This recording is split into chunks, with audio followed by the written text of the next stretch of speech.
Hello, friends, and welcome to Learn Digital Media Marketing. Myself, Amir Rashid, and this is episode 8 of Learn Google Advertising, which is a complete course from basic to advanced level. And this is totally free. सबसे पहले हम ये discuss कर लें कि इस episode में हम लोगों ने क्या डिस्कस करना है।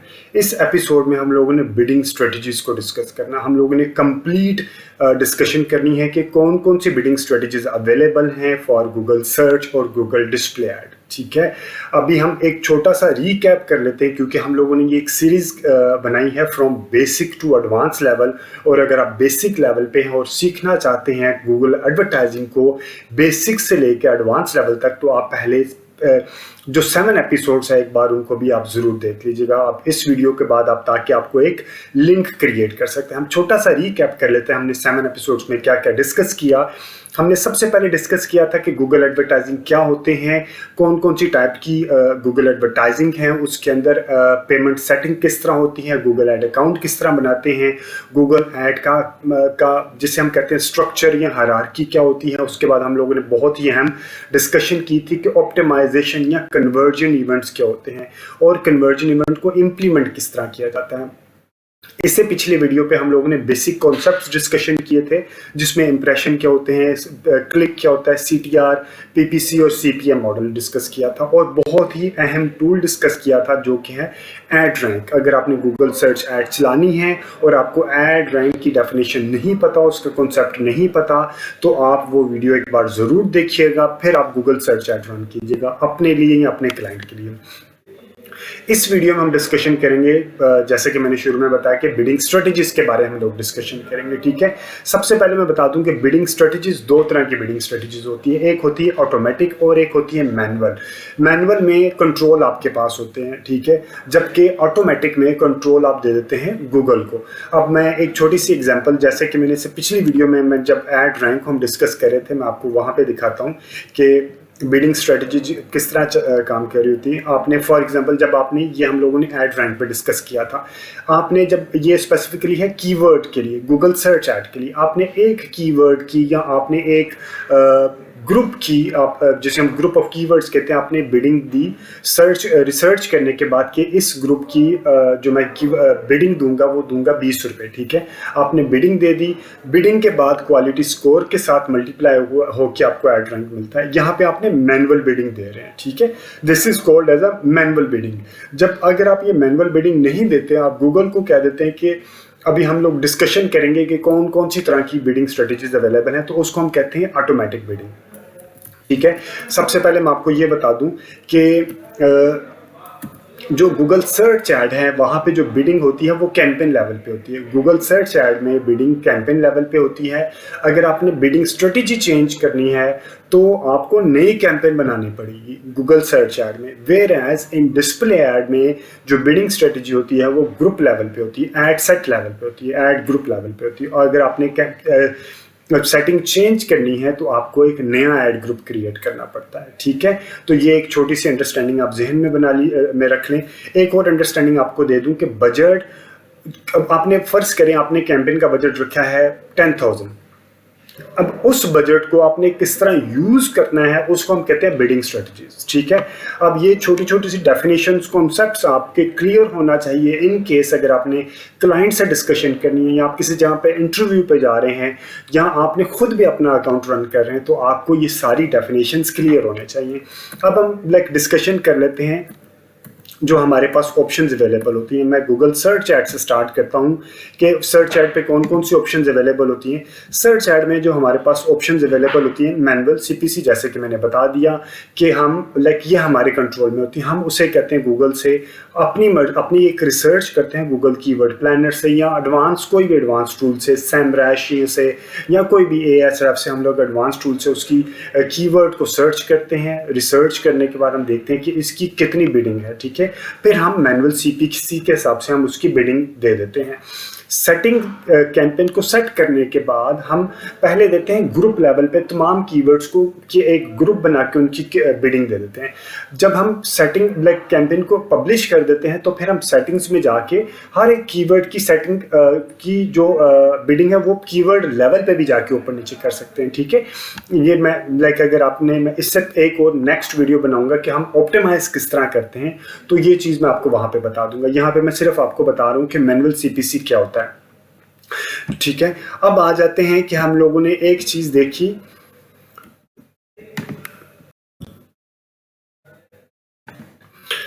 मैनुअल सीपीसी आ गया। मैनुअल सीपीसी के बाद एक जो ऑटोमेटिक की तरफ हम देखते हैं, ऑटोमेटिक में हमारे पास एक ऑप्शन होती है, एक और चीज़ है कि ऑटोमेटिक आप उस वक्त रखें जब आपके अकाउंट में, या हम जिसे कहते हैं ना, आप अगर आपका अकाउंट न्यू है तो आप ऑटोमेटिक ना रखें, आप मैनुअल रखें। अगर आपका अकाउंट न्यू नहीं है, पुराना है, तो फिर आप ऑटोमेटिक रख सकते हैं। उसका फ़ायदा क्या है मैं आगे आपको जाके बताऊंगा, या उसका नुकसान क्या है। ठीक है, अब है मैक्सिमाइज क्लिक्स। अब मैक्सिमाइज क्लिक में ऑटोमेटिक बिडिंग है, आप उसको कहते हैं ऑटोमेटिक स्ट्रेटजी है।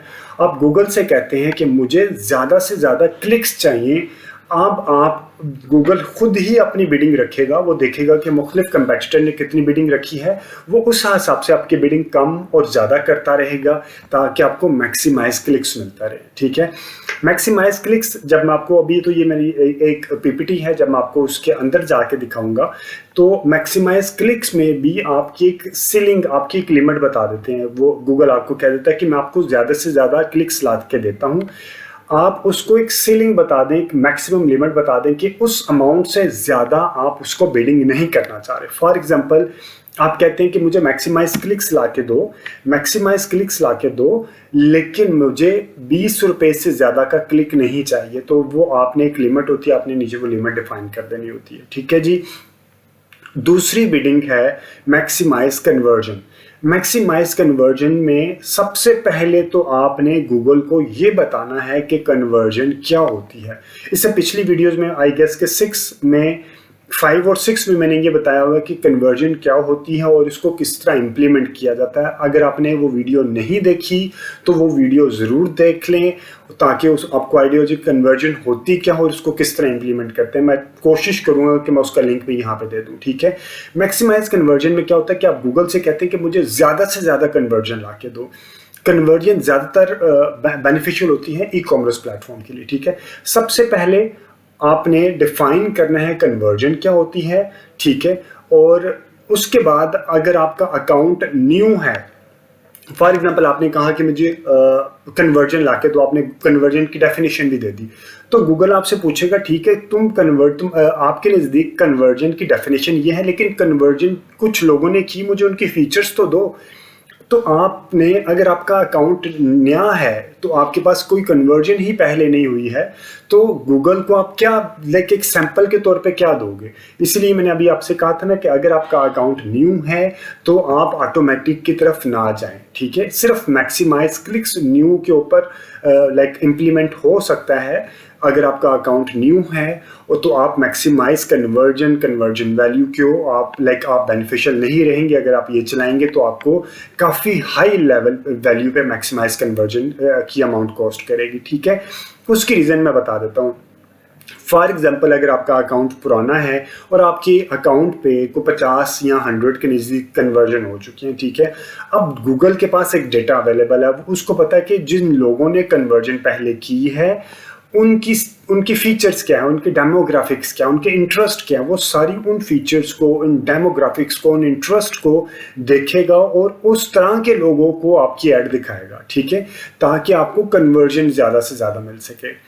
अगर आपके पास कोई इस तरह के लोग ही, सैंपल ही नहीं है, तो गूगल किसको आपकी ऐड दिखाएगा। आपने जो टारगेट ऑडियंस सिलेक्शन की है उसकी बेस पे वो दिखाएगा ज़रूर, लेकिन वो आपको ऐड एक्सपेंसिव पड़ेगी। ठीक है, इसी तरह है maximize conversion value. Conversion value में क्या है, like this is purely for e commerce platform. E commerce platform में फॉर एग्जांपल मेरे पास, मैं लेडीज शूज़ बेचता हूँ तो मुझे एक कन्वर्जन का 5,000 रुपया बचता है। ठीक है, इसी तरह मैं लेडीज़ ड्रेस बेचता हूँ तो मुझे 4,000 बचता है, मैन शूज़ बेचता हूँ तो मुझे 8,000 बेचता है, सेविंग होती है।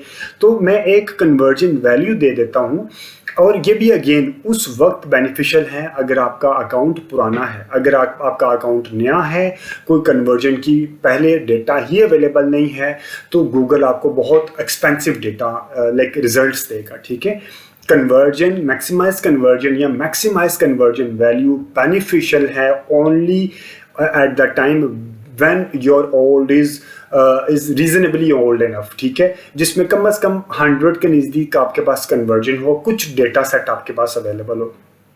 ठीक है, अब आप गूगल से कहते हैं कि जी मुझे कन्वर्जन, मैक्सिमाइज कन्वर्जन वैल्यू चाहिए। ठीक है, और आप उसको कुछ सेट भी दे देते हैं कि जी मुझे मेरा इस तरह की कन्वर्जन होती है तो मुझे 5000 बचता है, इस तरह की कन्वर्जन होती है तो मुझे 2000 बचता है। तो वो आपकी कन्वर्जन वैल्यू को ज़्यादा करने के लिए आपकी ऐड उस तरह के लोगों को दिखाएगा जो कि ज़्यादा से ज़्यादा जो बाय करेंगे, तो आपको ज़्यादा पैसे बचेगा। फॉर एग्जांपल, अगर आपको ज़्यादा पैसे बचते हैं लेडीज़ शूज़ बेचने में, तो वो लेडीज़ शूज़ वाले कस्टमर को आपकी ऐड ज़्यादा दिखाएगा। ठीक है, इसी तरह एक स्ट्रेटेजी होती है जिसे हम कहते हैं target impression shares. Target impression shares क्या होते हैं कि ये स्पेसिफिकली होती है target impression shares Google search add के लिए। ठीक है, कि जब आपका फॉर एग्जांपल आपका ऐड, आपने एक कीवर्ड के ऊपर अपनी ऐड बनाई और गूगल को दे दी, उसी कीवर्ड के ऊपर और कंपेटिटर के भी ऐड होंगे, वो आप कहना चाह रहे हैं गूगल से टारगेट इंप्रेशन शेयर्स में कि जब भी कोई भी बंदा इस कीवर्ड के ऊपर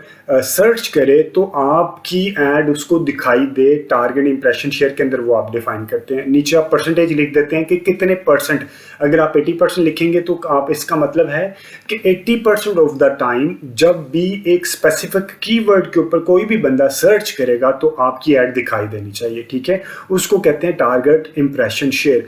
इसके अंदर मजीद एडवांस लेवल भी है कि आपने एनीवेयर, पहले एक ऑप्शन होती है किसी भी जगह पे आपकी ऐड दिखाई दे, एक और ऑप्शन होती है कि आपकी फर्स्ट पेज पे ऐड दिखाई दे, थर्ड ऑप्शन होती है कि top of the page add दिखाई दे, फोर्थ ऑप्शन होती है कि एब्सोल्यूट टॉप, कि आपको बिल्कुल लाइक फर्स्ट पोजीशन पे आपकी ऐड दिखाई दे। तो आप ये डिफाइन कर सकते हैं टारगेट इंप्रेशन शेयर्स में। एक और चीज़, ये उस वक्त बेनिफिशियल होती है जब आप रीजनेबल बजट उसको देते हैं कि आप एक, अगर बजट ही बहुत हल्का उसको दे दें, लाइक आप 500 रुपया बजट दे दें। ठीक है, और वो लाइक इसमें आप गूगल ने आपकी बिडिंग को ऊपर नीचे करना है, अगर उसके पास बजट ही नहीं है ऊपर नीचे करने का तो वो आपके इंप्रेशन शेयर ही नहीं कर सकेगा। ठीक है, तो ये मेक श्योर करें कि आपके पास रीजनेबल बजट हो टारगेट इंप्रेशन शेयर्स के लिए, ताकि वो आपकी ऐड की बिडिंग को ऊपर नीचे कर सकें। ये है गूगल सर्च ऐड से रिलेटेड। अभी मैं आपको बता देता हूँ। ठीक है, अभी हम देखते हैं गूगल डिस्प्ले ऐड से रिलेटेड कि गूगल डिस्प्ले ऐड में कौन कौन सी ऑप्शंस अवेलेबल होती हैं। ठीक है, गूगल डिस्प्ले ऐड में भी मोर और लेस सारी चीज़ें वही अवेलेबल हैं। फॉर एग्जांपल मैक्सिमाइज क्लिक्स भी अवेलेबल है, मैक्सिमाइज कन्वर्जन भी अवेलेबल है, मैनुअल सीपीसी तो मैंने आपको बता दिया। इसमें जो डिफरेंस है, target CPA, target return on ad spend और व्यूएबल सीपीएम। अच्छा, व्यूएबल सीपीएम क्या होता है? Cost per, CPM mean cost per 1000 impressions. ये इंप्रेशंस जिस तरह पहले हमने कहा था ना कि वहाँ पे इंप्रेशन शेयर्स, ठीक है, इंप्रेशन शेयर्स हैं, यहाँ पे व्यूएबल सीपीएम कि आपने 1000 टाइम आपकी ऐड दिखाई दे। अब VCPM कहते हैं या व्यूएबल CPM कहते हैं, उसका मतलब क्या है? उसका मतलब है कि आपके डिज़ाइन का 50% ऑफ डिज़ाइन कम से कम 2 सेकंड के लिए या शायद 1 सेकंड के लिए, वो वीडियो में 2 सेकंड होता है और स्टैटिक इमेज में 1 सेकंड होता है। आपका design 50% of the design 1 second के लिए नज़र आना चाहिए, उसको वो एक इंप्रेशन काउंट कर लेते हैं। ठीक है, अगर किसी भी कस्टमर ने आपका डिज़ाइन 50% डिज़ाइन 1 सेकंड के लिए देख लिया तो वो व्यूएबल CPM काउंट हो जाएगा। ठीक है, आप इसके ऊपर भी लेकर चल सकते हैं। टारगेट CPA क्या होता है? This is just like a CPA, cost per acquisition, यानी कि एक कन्वर्जन। आप कहते हैं कि मुझे एक, फॉर एग्जांपल, आपको एक चीज़ बेचने में 1000 रुपया बचता है, तो आप कहते हैं कि जी मुझे वो 1000 बचता है, लाइक ये सारी रिटर्न ऑन इन्वेस्टमेंट है, वो रिटर्न ऑन इन्वेस्टमेंट है, वो रिटर्न लाइक आपको सेविंग है। ठीक है, तो आप कहेंगे कि अच्छा मुझे 1000 बचत होती है तो मैं इसके ऊपर 300 लगा भी दूं या 400 रुपया भी लगा दूं तो मुझे कोई नुकसान नहीं है। तो आपका क्या होगा? का target CPA, cost per acquisition, 400 रुपया। ठीक है, तो आप गूगल से कहेंगे कि मुझे 400 रुपये के अंदर अंदर जाके रिजल्ट्स ला के दो। अब आप ये भी नहीं कि आप गूगल को कहें कि जी मुझे 100 रुपए के अंदर जाके रिजल्ट्स ला के दो, इस तरह नहीं, आप रियलिस्टिक उसको रिजल्ट्स जो टारगेट होंगे वो देंगे, ठीक है। टारगेट आप उसको एक टारगेट दे रहे हैं कि ये करके दिखाओ, नॉट नेसेसरीली कि इस तरह हो सकता है। वो उसी वक्त हो सकता है जब एक रीजनेबल डेटा उसके पास अवेलेबल हो और आपने एक रियलिस्टिक उसको केपीआई दी हो को जी ये आपने मुझे इतने में मिलती हैं तो आप इतने में ला के दें, ठीक है। तो आपने रियलिस्टिक होके देना, अगर आप अनरियलिस्टिक होके देंगे तो आपकी एड के इंप्रेशन शेयर ही नहीं होंगे, ठीक है। इसी तरह होता है target return on ad spend, ROAS। सबसे पहले तो आपने एक डिफरेंस ज़हन में रखना कि ROAS और ROI दोनों डिफरेंट चीज़ें हैं, ठीक है। अक्सर मार्केटिंग प्रोफेशनल जब फाइनेंस के लोगों के साथ बैठ के डिस्कशन करते हैं तो ROAS को ROI के लाइक इक्वल कर देते हैं। ROI होता है कि आपने मसलन एक ऐड की कैंपेन रन की, उसका बजट है 10,000 रुपया, ठीक है। एट द सेम टाइम आपने जिस बंदे ने कैंपेन रन की या मॉडरेटर जो है आपका या एजेंसी वाला है, उसने आपसे 3,000 रुपया ले लिया, ठीक है। 10,000 और 3,000 कितने हो गए? 13,000। अब डिज़ाइन बनाने वाले बंदे ने भी, वीडियो बनाने वाले बंदे ने भी आपसे 1,000-2,000 रुपया लिया हो गया, तो टोटल पैसे कितने हो गए? 15,000। और आपको फ़ायदा कितना हुआ? 45,000 का, ठीक है। तो रिटर्न ऑन इन्वेस्टमेंट 45,000 और इंटू 15,000, तो ये 1/3 हुआ। जबकि रिटर्न ऑन एड स्पेंड क्या होता है? रिटर्न ऑन एड स्पेंड होता है कि आपने 1 रुपया लगाया और 2 रुपया कमाया, ठीक है। यानी कि 10,000 रुपये आपने ऐड का स्पेंड किया और आपको जो सेल की फिगर मिली वो है 20,000, तो आप इसको क्या कहते हैं? 1/2, या इसको हम कहते हैं 200%, ठीक है। अगर आपने 10,000 लगाया और 50,000 कमाया तो उसको कहते हैं 500%। तो इसमें हम क्या करते हैं? परसेंटेज देते हैं। अगेन आपने परसेंटेज रियलिस्टिक देनी है, ऐसा नहीं आपने देना कि 1000%। आप गूगल से कह दें कि मेरा ROS है 1000%, ठीक है, तो वो भी कहेगा यार ये क्या मुझे टारगेट दे रहा है। तो आप रियलिस्टिक होके आपका जो पुराना डेटा की हिस्ट्री है उसकी बेस पे आपने